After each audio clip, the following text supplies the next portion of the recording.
This is On Tilt Trading. Let's review my trade on Bitcoin this weekend. So Bitcoin, I noticed setting up on Friday here, down here on the 4 hour. So this is the Camarilla Pivot S3. This is the Camarilla Pivot S4. This is the weekly chart, 4 hour chart. Excuse me. This is the 15-minute chart. So here I noticed Bitcoin right here, and we'll zoom in a minute, was selling off here below this S4 level after some displacement up here at the R3 level up here. So when I saw this in this S4, the Camarilla, I've incorporated the Camarilla pivot system into my trading system, and any price action of a currency pair selling short of S4 would trigger a short down here, and then this actually transpired into a short trade from a S4 down to an S10.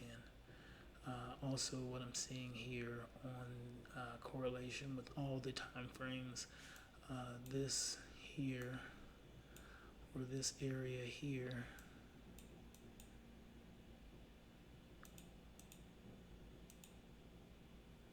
bring your attention to these moving averages. So here, these are moving averages. So this dark blue is the 18 here, and this light blue, this is the 9. And these are exponential moving averages.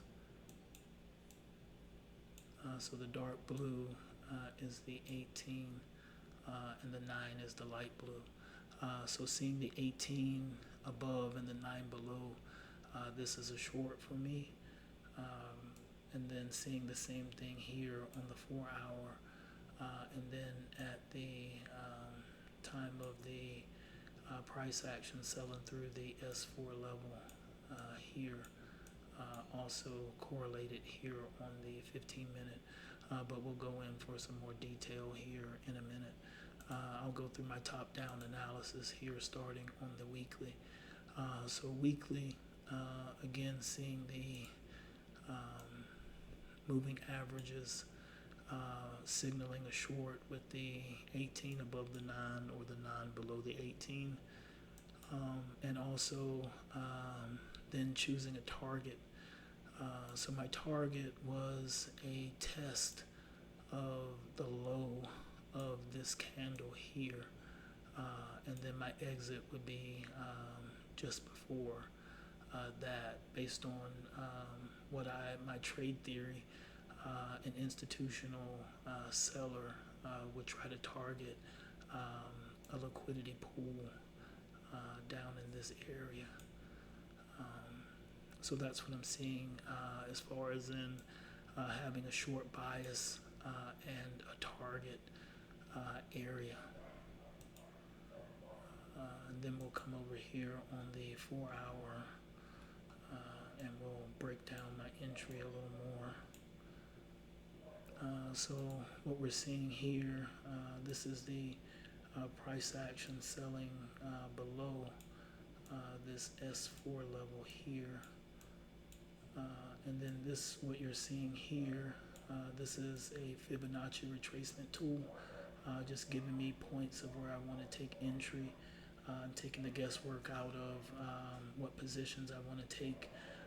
And on the 15-minute, I'll show you my target areas, and also using limit orders with stop loss and take profits. That way I can get the entries more precise.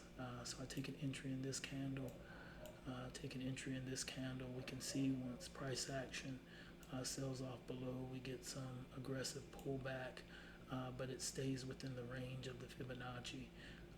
My stop loss is right above this candle here.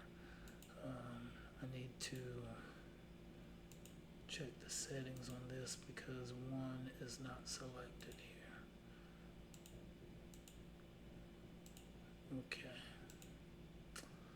So my stop loss is just up here. There's a 10-cent spread on Bitcoin. So my stop loss would have been 84,686.2 for these entries here.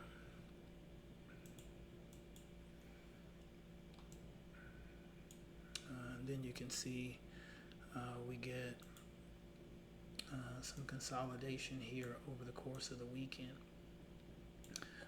in this range here, and this is the R3 Camarilla pivot. This is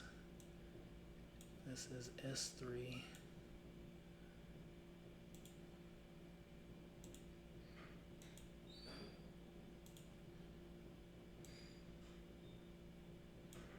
And this is S4 here. So we can see consolidation here in this area between R3 and S3. But once this level here is broken, we can see this expansion down from the S3 level down here to where I take targets here, or where I take profit. This is down at the S10 level, and it also sells off beyond as well. We'll come up here for more detail on my entry here. I noticed Bitcoin setting up in the morning with this sell here. I'll move this Fibonacci retracement. Seeing this sell here, this is R4, and we can see a fail at the R4 level.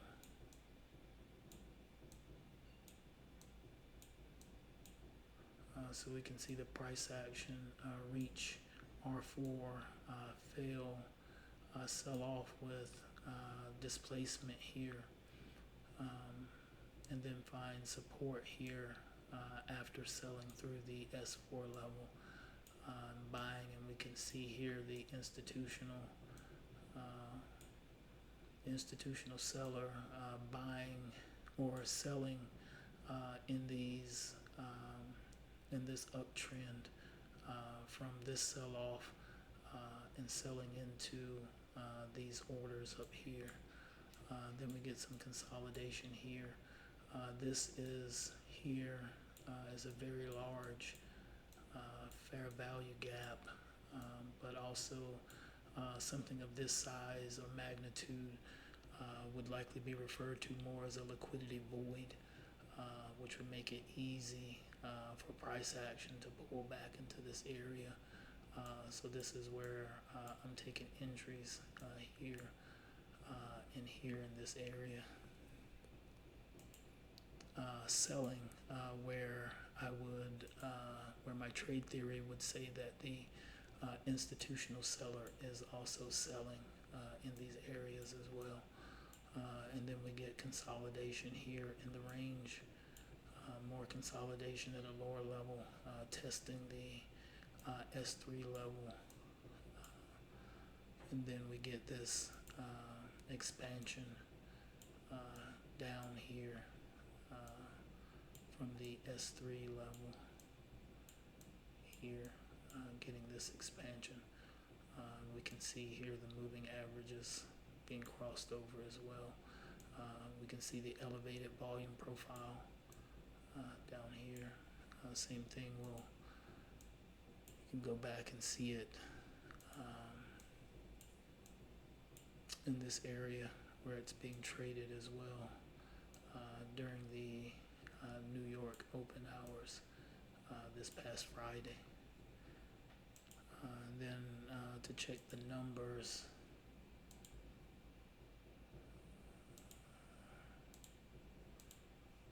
I had another trade on Ethereum that did well, but this is Bitcoin, 6425, 1601.